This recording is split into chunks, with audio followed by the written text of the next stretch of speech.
G'day from Aussie again, Jerry.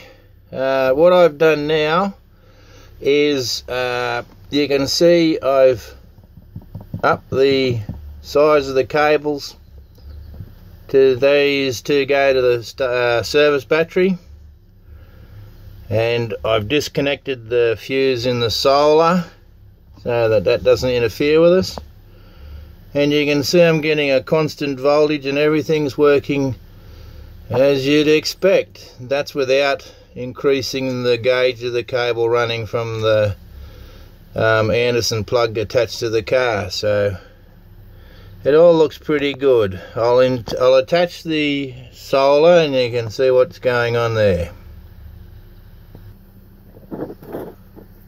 So now I've attached the solar, and you can see I'm getting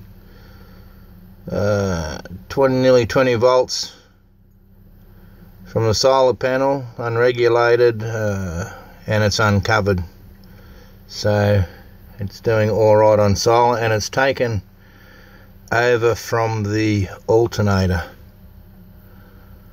So I think the problem's solved now, and the problem was, as you suggested, the size of the cable, except it was from the Ctek to the battery rather than from the alternator to the Ctek. That doesn't mean to say I might not put bigger gauge cable from the Anderson through to the Ctek in the future, but thanks for your help, Jerry, and see you later.